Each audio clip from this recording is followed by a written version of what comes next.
जरांगे पाटील आज येवला तालुक्याच्या दौऱ्यावरती आहेत। आपल्यासोबत जरांगे पाटील आहेत। पाटील काय सांगाल, आज तुमच्या येवला तालुक्यामध्ये तर निवडणुकीच्या आधी 2 दिवस आधी दौरा नाही, पुन्हा पुन्हा चुकीचं नको दौरा टाकायचा म्हणलं तर पुऱ्या राज्यात दौरा टाकतो मी, कोणाला भेट नाही। सांत्वनपर भेट होती एका बांधवांच्या, आमच्या सचिन भाईच्या आजी एक्सपायर झाले आणि त्या निमित्त मी आलो होतो। जाताना मी समृद्धी मार्गे चाललो। आता मायबाप समाज माझ्यावरती प्रेम करतो, हजारोच्या संख्येत रस्त्यावर थांबला, त्यांना डावलून कसं जाणार मी? कोणाचं मतदारसंघ किंवा कोणाचा तालुका असं नसतं कधी। माझा समाज माझ्यावरती प्रेम करतो, माया करतो। मी सकाळपासून निघालो, मी फक्त सांत्वन भेटायला आलेलो, दौरा नाही। मात्र छोट्या छोट्या ठिकाणी इतर गावामध्ये देखील हजारोंच्या संख्येने इथे मोठा उत्साह पाहायला मिळतोय। या उत्साहाकडे तर कसं बघता तुम्ही? नाही, हे त्याच्यासाठी कामं करावं लागतं। नुसतं खायला नाही लागत शेतकऱ्याला, गोरगरीब ओबीसीला, मराठ्यांना, दलित मुस्लिमांना खायला नाही लागत, त्यांना द्यावं लागतं। त्यांच्यासाठी काम करावं लागतं।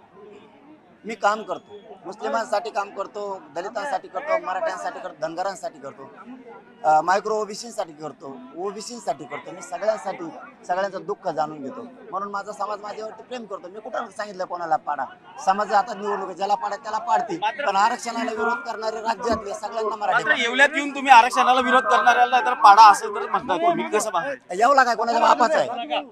हे महाराष्ट्रातला आहे, ही जनता आहे, ही जनता आहे सगळी, याचा हा तालुका आहे, हे राज्य जनतेचं आहे, गोरगरिबांचं आहे। मी काय सांगितलंय, आरक्षणाला विरोध करणारे राज्यातले सगळ्यांना पाडा। मी काय म्हणलो का? कुणाचं नाव घेतलं का? मी लोकसभेला सांगितलं ज्याला पाडा त्याला पाडा, आत्ताही सांगितलं मी विधानसभेत सुद्धा, ज्याला पाडायचं तुम्हाला त्याला पाडा, मी आत्ताही सांगितलं। पण समाज जर माझ्यावरती प्रेम करतो त्याला मी काय करू? हे इतकं प्रेम बघून तुम्हाला वाटतं की येवला विधानसभा मतदारसंघामध्ये तर बदल होईल? एक शेवटचा प्रश्न, तुम्ही येवलाच करताय, येवला काय कोणाचे काय खानदानी बापाचा लिहून घेतलेला आहे का?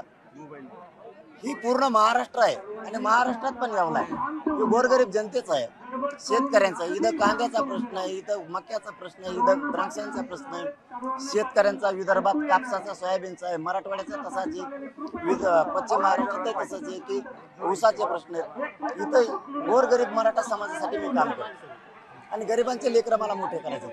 मायबाप मराठा समाज एकजुटीने एकत्र झालाय, कुणाचा पोट दुखायची काय गरज आहे? म्हणजे आम्ही काम केलं तर जातीवाद आणि तुम्ही काम केलं तर समाजकारण, हे कोणता न्याय आहे? मी कोणाला पाडा म्हणलो का? कोणाचं नाव घेतलं का?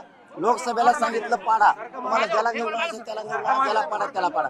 हेच मी विधानसभेत सुद्धा सांगतोय मराठ्यांना, तुम्हाला ज्याला पाडा त्याला पाडा, ज्याला निवडून आणायचं त्याला आणा, पण लेकरं डोळ्यासमोर ठेवा, आरक्षण डोळ्यासमोर ठेवा, जात डोळ्यासमोर ठेवा, शेतकरी डोळ्यासमोर ठेवा, मतदान करा। व्हिडिओ जर्नलिस्ट हेमंत बागुल सोबत अविनाश सोनवणे, न्यूज 18 लोकमत, येवला।